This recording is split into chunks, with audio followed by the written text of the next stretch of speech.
Okay, so just this section. Okay, so again, I want to talk to you guys about, hang on, I'm letting Liam in. Okay. About setting up for paper mache. Now I started showing my 9th period class yesterday, this process. I didn't record anything for them yet. Let me just talk to you about what you need to do for setting up at home. So I don't want your parents to get upset with you. Okay, you want to make sure, number one, you're working on a hard surface. So I have my blue table right here. I covered it with either newspaper, which not too many people probably have anymore. You can use just an opened up garbage bag. So that way you protect the surface. Make sure it's not on a cloth surface. Use a hard surface. Okay. You will need in front of you a couple of things. You will need your paper mache paste, and you will need some of those strips. If you run out of strips, guys, if you're here in person, you can always grab more. I'm going to start cutting some for next week. But if you run out and you're at home and you don't want to stop back at the school, you could even use like strips of just regular notebook paper. Like that would work fine too. And that's about the same thickness as this newsprint. So let me go over the process. And please keep this in mind. We're going to keep one part of it dry, and we're going to ultimately cover this whole thing 2 times. I took rings off. I recommend if you have jewelry to take it off so you don't get the paste underneath your rings, okay? Number 1. And number 2, again, make sure you have some sort of a surface here, whether it be a garbage bag or something, so that way you don't ruin a surface at your house. Okay, I could keep a section dry. I could keep a top of it, like the top here. I could keep the underneath side, like here on both sides of my M.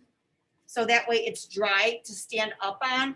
If I had the whole thing wet and I set it on top of this plastic, it's not going to dry right. And when it does dry, ultimately it's going to stick to the plastic. So we do not want that. Okay, paper strips. And do pay attention, because I have had people not use enough paste or use too much paste, and it does pose a problem. So I'm going to keep things to the side, but I want you to be able to see what it is that I'm doing. So I'm going to dip it on both sides. And by the way, consistency is one of the words that was in the vocab. It refers to the thickness of your paste. This paste thickness, guys, reminds me of like the thickness of shampoo. Okay. If it's way too thick, let me know. You can always add a little water, but you don't want to thin it out too much, because then that would be a problem. So I dip the whole thing, and you can see it is dripping. We don't want it to drip. Okay. It's really, really saturated and soggy. So I'm going to use my 2 fingers like a squeegee to get some of the paste off. Okay. I don't want it dripping wet. So now I have half of it wet, half of it dry. And I'm going to take the other side and make sure that it is dipped. And again, I'm using my 2 fingers as a squeegee to get the paste off. Now there's paste on this whole thing. You can see that it's wet, but it's not dripping wet. Okay, if you have some on your fingers, guys, you can just rub it off. This is made again by Elmer's glue. It's not going to hurt you if it gets on you. It's just washing off with soap and water. So I started applying this yesterday. And I'm going to just, you're going to apply ultimately 2 coats of this paper mache paste. If it's too dry, when this dries, it's going to come away from your armature and you're going to have to redo it. If it's too wet, like dripping wet, what's going to happen? It's going to start to warp a little bit. So with this, notice how I put it on, and I'm going to use my fingers, and I'm just going to make sure that is nice and secure on top of my letter. Okay, and I started wrapping it. I'm doing one side at a time.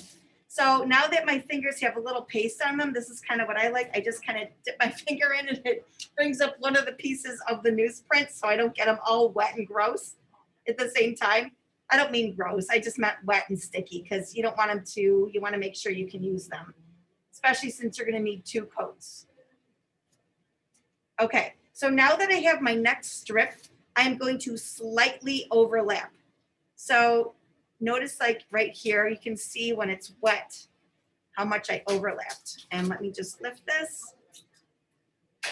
And again, use your fingers to press it down and make sure everything is nice and flat. You can see like there's just that little bit of overlap. You guys are gonna wanna do just a little bit of overlap with that, okay?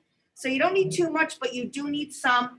And I cut these strips, like usually I have students tear their own, but I just tried to make life easier for you. So that way we can move along with the process. Same thing, guys, do make sure, don't get lazy, make sure your strips are wet enough. If they are too big, you can tear them. They're only paper. I'll save this for another part in a minute. Okay, but I do want them to lie flat. So I'm making sure that everything is nice and flat. All right, and then you can start to continue on. So I have this other little piece right here. Again, slight overlapping of everything always is best. And you're going to cover this and let it dry. It's going to need to dry overnight. Okay, make sure you let your parents know it's your project. Make sure that it doesn't, you don't have an issue with somebody moving it on you, so you know where it is, and make sure it's in a good spot so it will dry. Okay, so you'll need to keep it indoors.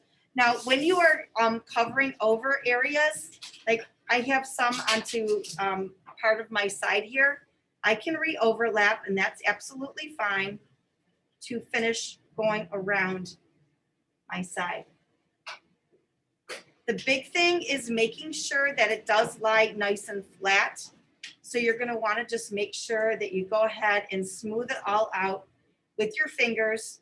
And then as far as drying, guys, keep it on a side which is dry. So my bottom right now is dry, and I can just kind of leave this so it's standing upright to dry, and then I can continue on. So you're going to just make sure we are going to be applying 2 full coats of the paper mache onto this. And then once you do that with your 2 coats, I will be asking you to take another progress photo, and you're going to submit it with the paper mache paste. When you're finished, make sure you keep your lid on your paper mache paste and it's secure. Okay, if you need more paste, let's say you're running out, you are welcome to bring your container back. I don't have any extra containers. I ordered them off of Amazon, and I don't have any extras. So if you need more paste, please bring your container back to me so I can give you some refill. I don't have any more containers that have lids. I have open lidded, I have open containers like a yogurt container. And then there you go, you'll have that. And then we'll be moving on next week to talking about how we're gonna add some decorative components. You can start to think about colors. I can tell you right now, we will be doing some painting. But before I do that, let's talk about cleanup. So cleanup, make sure you hang on to your extra strips. Okay, you can keep them in one of your envelopes. And then as far as your hands go, just basic soap and water will get that off. If you get it on your clothing, just like get it off, right away. It's like getting Elmer's glue on your clothes, to be honest with you. So it will come off, but I would just get that off right away.